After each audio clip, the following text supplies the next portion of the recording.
Hey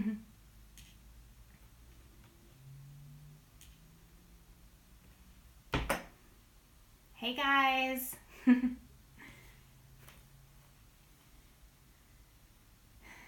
Hey guys. Oh, hey Krista.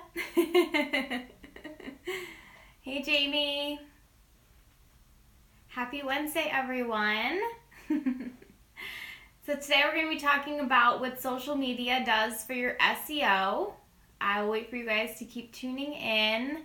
Oh, thank you. I haven't gotten it done in a long time. I'm getting it colored in like 2 weeks. My stylist gave me this purple shampoo to use to keep it from getting brassy, but thanks. Hey, Stephanie. Awesome. Yay! I think this time works better for you guys. 8 o'clock. I was doing noon last week because my week was a little crazy last week, but I think that this is a better time. We have a lot more people logging in. Yay! Hey, Laura. Awesome. I'm so excited for all of you guys to be here tonight. So today's topic is about social media and what it does for your SEO. I don't know if any of you guys have thought about this before. You're in a spin class tuned in. That's awesome. Oh my god, there's so many people on tonight. I love this. Hey, Savannah. Hey, Chelsea. Oh my god, send me a heart emoji if you are an SC sister. Send me some heart emojis. Awesome. I have yet to get started. Need blogging classes. At the gym listening to this instead of the music. That's awesome. So good. I hope everyone had a nice 4th of July. Loving all the heart emojis coming up. So if you're not a member of Style Collective, you can check us out after the Instagram Live. There's a link in our bio. You can join as an influencer and you get all the education, the tools, the resources, the connections, the girlfriends to be successful as a blogger and entrepreneur. If you are a brand, you can also join now too, and you can work with any of the girls that are part of Style Collective. So we help both brands and influencers, but the main focus is helping influencers because you guys are our number one. Awesome. All right, so let's get started. All right, so what does social media do for your SEO? This is a really important topic. So everybody knows that SEO is super important if you are a blogger. So what is SEO? We will go through the basics first. Basically, with Google, there are bots that crawl the internet and they look for keywords and they help serve information up through search. It's called search engine optimization, and the algorithm for SEO is always changing. It changes 500 times a year. So to say specifically what these bots are looking for and how the information is served up in search is a little technical, and it's also secretive. Google doesn't exactly say what they do, what they put into this algorithm to serve content up. But basically what you want to do is you want to focus on writing for users. So you want to write content that's really helpful for people, because if you think about it, when you're using a search engine, you're trying to find information. You are seeking the solution to a problem that you have. How do I wear this? How do I color my hair? How do I keep my hair from getting brassy? You're always asking a question in Google. So you want to write your content that is helping people with solving problems. That's how they're going to find you using Google, using SEO. And the other thing that you need to do when you are writing, yes, they will ban your post if you try to trick the bots. That's called keyword stuffing. Way back in like 1999, this was the way that people tricked the algorithm, is they would just take their keyword and put it in their posts like 50 times at the bottom in white text on a white background so that you wouldn't see it. And because the word was in there so frequently, that content was served up. But now if you do that, it's called keyword stuffing. If you put your keyword like all over the place, if you put it too many times in your post, Google actually looks at your post and thinks that it's spammy. Okay, so you don't want to be tagged for being spammy, you want to be tagged for being helpful and relevant and not spammy by putting your keyword in there a million times. So you want to do your keyword research, and you can do this through Google AdWord Planner. I use this all the time. It's a free tool. You log in like you're going to do an ad, and you can search for keywords, and you can see what the keyword volume is. And it really helps you figure out what are people looking for. Like today, I was thinking about writing a post on my experience with Rent the Runway because I use their service to get clothing. And so I typed in a couple different keywords like clothing rental service or rental service for clothing, and it actually showed me that I should be using the words rental service clothes. So it tells you what people are searching for specifically so that you can find the right keywords. It tells you the range of like if it's less than 100 or 100 to 1,000 or to 10,000 or more, how many people are searching for these keywords, what's the volume, and what's the demand? Is it low, medium, or high? But this is a conversation for another time. And we have tons of infographics on the blog, the Style Collective blog, with all of this information. If you go to the blog and then at the top you click the little filter that says SEO, you can see all of these posts about best practices for SEO, link building tips, which is really important for building your SEO, content strategy tips, that's for finding your keywords and your content around those keywords. The actual keyword research tips, which I just talked a little bit about, that's the easiest one to use, the Google AdWords.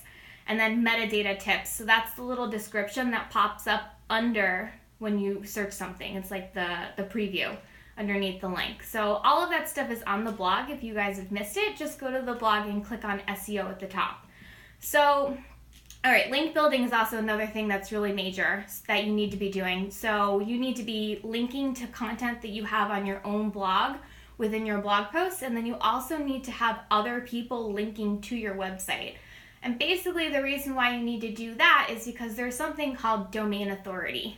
Google wants to know if your website is important or if it's not important. If it's important, it's going to rank higher. It's going to see your website as being relevant, helpful, and important, and it's going to be more likely to serve it up in search results when people are searching for something. So it's really important that your domain authority increases by having link building within your website and also other people linking to you. Okay, so then that leads us into SEO. What does SEO have to do with social media? So just like when you are link building and you're trying to build your domain authority, social media can have the same kind of effect. Okay, so it's called a social signal. And basically when people are retweeting or liking, or sharing, or pinning a piece of content, then Google sees it as being important. It's relevant, it's important. People like this. And if people like it, Google's job is to show content to people that they would think is helpful, okay? So social media, it's this living, breathing, interconnected web within the internet, and basically whatever words you put on social media can be crawled by Google and served up in search results. And if it gets liked and repinned and tweeted and all those things, then that makes it look important. Just like link building helps your website, all of the sharing, social sharing, can help increase your social awareness when it comes up in SEO. Does that make sense? Okay, so the goal with SEO is to signal our content and our social media channels as being relevant and important. Those are the two biggest factors with SEO, relevant and important. Okay, so those are the two things that you want to focus on when you're doing SEO for your blog and SEO for your social media. So basically, we're focused on this post with our 4 main channels, which are Facebook, Instagram, Twitter, and we did not include Pinterest in here. So we focused on 3 main channels in this post. Okay, so Google constantly says that they don't take social media profiles accounts into their page rankings, like if you have 100,000 followers versus 100 followers. So the number of followers that you have doesn't help increase your ranking, which is good. So if you're starting out, you just have to have really good content that's relevant, okay? And content that is important, that people are searching for it and they want to find it. The amount of followers that you have doesn't matter when it comes to SEO, which is really good because you can be a newbie blogger starting out, and if your content's good, then people will find you. And SEO, that's an advantage that we have over trying to build our Instagram following all the time. All right, so there are a couple things that you guys need to know about the things that come up in Google search, and there's 3 things. So there's a title, so like the title of your blog post or the title on your Instagram bio, etc. There's the page URL, which can also be optimized. So when you're building your blog post and you put your keywords in your title, that also goes into the URL as well. So there's the page URL that can be optimized. And then there's the meta description, which is basically the preview of the content. And you can type that in if you have the Yoast SEO plugin on your blog. You can type in the meta description. You can put your keywords in there as well. So those are the 3 things: title, page URL, and meta description. Those are the 3 things that you can just focus on for SEO so that it doesn't feel so overwhelming. So we're gonna skip over Facebook. So if you want to get the tips for optimizing your SEO for your Facebook or for Twitter, then everything is in this post, which is for members. We're going to focus on Instagram because Instagram is the fun one. Yes, Yoast SEO is a really good plugin. It's really helpful, really easy to use. All right, so we're going to focus on Instagram because everyone's on Instagram. We're on Instagram right now, so we're going to talk about Instagram. All right, so how can we optimize Instagram? Instagram is tricky. There's not much you can do. There's basically your bio, the link in your profile, and then your name at the top of your bio that you can type keywords into. And I did a little test. We can actually talk about this afterwards, but you want to target keywords in your name, in your bio, because Google, any place that there's text on the internet, then the bots will scrape the data and they will serve it up in Google search. So if you go into Google right now and you type in the word fashion blogger, then there's a bunch of websites that come up like Fashion Spot, Harper's Bazaar, like all kinds of editorial publications. But the 5th one down is hashtag fashion blogger on Instagram. So it crawled Instagram's hashtag and it's serving up as the 5th option in search results, hashtag fashion blogger. So what is the keyword that you want people to find you for? If you are trying to target yourself as an LA-based fashion blogger, if that's not a super crowded keyword, I don't know, I didn't look it up before this live, but if you're targeting like LA-based millennial fashion blogger, if somebody typed that into Google trying to find an LA-based millennial fashion blogger, then your name would come up. Okay, so you can put that in your bio. Whatever the keyword is that you want to rank for, like if you type your name in Google, it'll show your website and it'll probably show all of your social channels. So whatever you put for your bio, your name, can be crawled and can be served up as part of your SEO strategy. Same thing with your bio. So you guys are going to die over this, okay? There are these tools on the internet called scrapers. And basically a scraper is like a bot for SEO that Google uses for their algorithm. And this bot scrapes the internet, it crawls all the data, it finds the data, it saves it, it stores it, it organizes it. And these services are for brands. These companies that have these data scrapers, they provide a service to brands so that brands can find fashion bloggers to work with.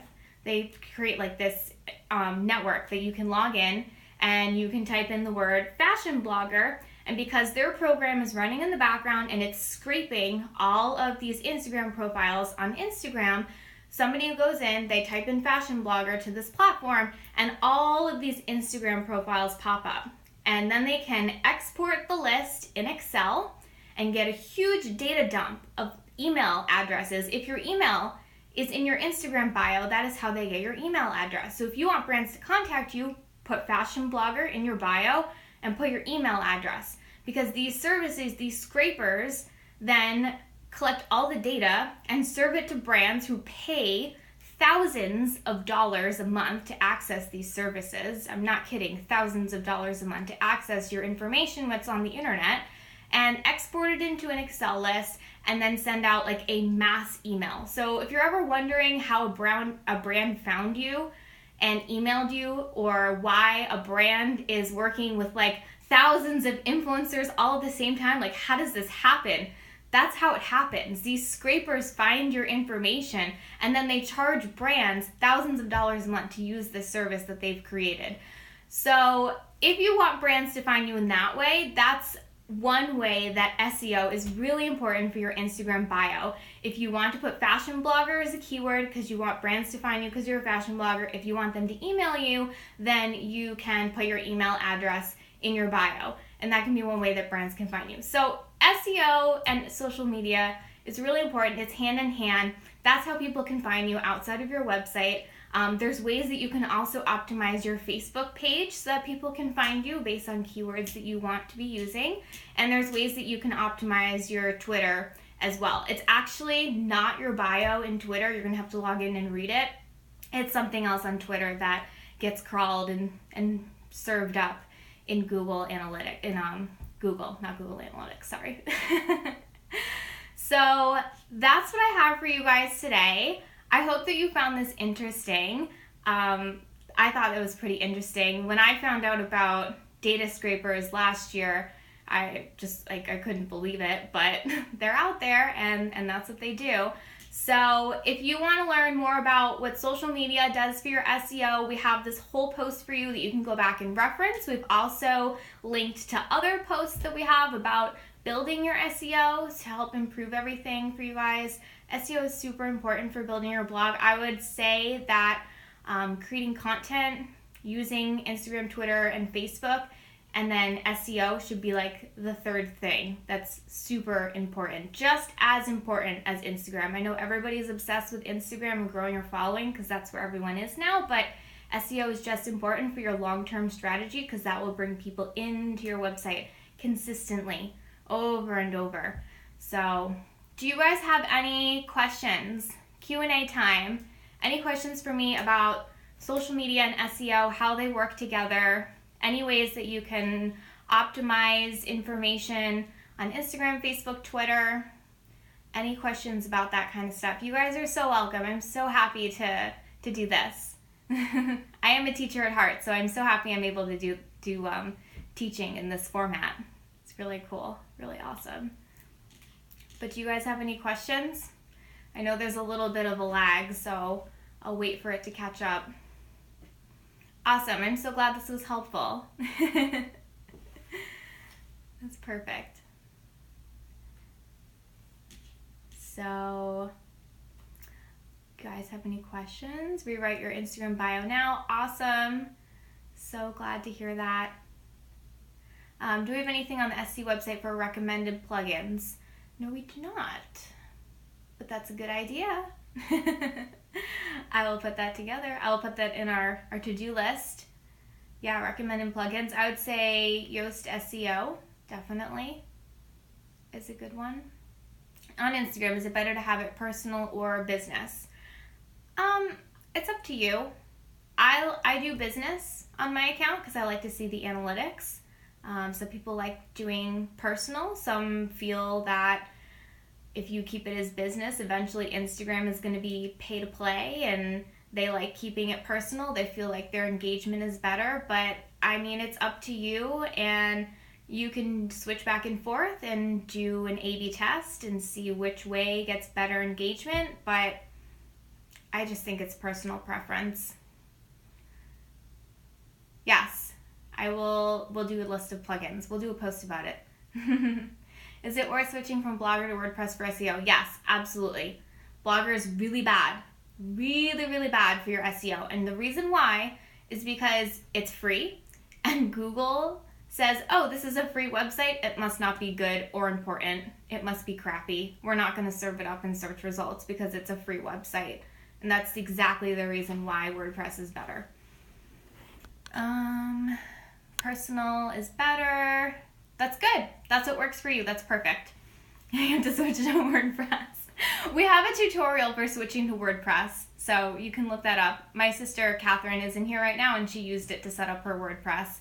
So we do have that tutorial if you search for it on the blog.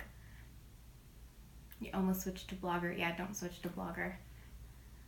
It's good for starting out, but you should eventually switch over. All right. I just hurt my feelings. Hey, it's not me. It's Google.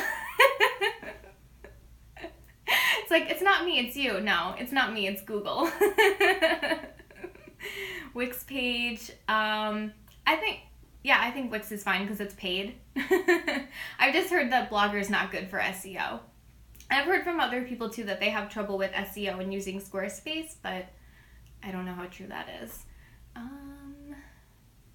Let's see, what's the best host? We have a host through our website when you sign up for WordPress. I would not recommend Bluehost, or yeah, I've heard Bluehost is a nightmare. But any questions about SEO? You guys have any questions about SEO? Any questions about SEO? I'm gonna look up next week's. What are we talking about next week? I can't remember. I'm gonna look up the content calendar real quick. Oh, next week's is gonna be fun. What are you guys saying? Bluehost, yuck. If you have business, yes, you want to put the email in your bio even if you have a business profile, because the bots, the scrapers, are looking for data, like words, letters, and numbers. They're looking for words. They're not looking for, it's not the same as when you have your email for the business account. You have to have the actual text in your bio for the scrapers to find it, to be able to pull that information. Can you give another example of how to search SEO for target words? Keywords, do you mean? For an upcoming blog post? Oh, okay, so Google AdWord Planner is a really good place to start. And I have a tutorial in the How to Work with Brands Like a Girl Boss e-course if you want to pull that up. There's a step-by-step tutorial with screenshots about how to use Google Keyword Planner and how to find keywords. And it also explains like the relevant, the low, medium, high, the kind of keywords you should be targeting, the range of search results. So that would be a really good place to start. Yeah, that would be a really good place to start. Okay, so next week we're going to be talking about on Instagram Live retail and e-commerce trends, and then also all kinds of blog content ideas for the month of August. Our posts that we're working on, like me and Jessie and Anna, this post is ridiculous. We've been working on it for like 2 weeks. It is so long. We have like hashtag holidays, national holidays, fashion trends, all kinds of blog content ideas. So it is like the Bible of blog content planning heading into August to help you guys out, because I know that, nobody has time to do this kind of research. So this will be super helpful for you guys. Super, super helpful. All right. So I am going to sign off. Yes, it is a blogging Bible. I'm going to be signing off, but I am starting a YouTube channel for all of these Instagram Lives. So I will be saving this Instagram Live and posting it to the YouTube channel so you can catch up on any Instagram Live that we've done in the past. And then this one will also be on replay for 24 hours if you missed it. But I will see you guys next Wednesday at 8 o'clock Eastern Standard Time. If you have any other special requests for topics, just send a message over DM. Otherwise, I will see you next week. Bye, ladies. Thank you so much for tuning in.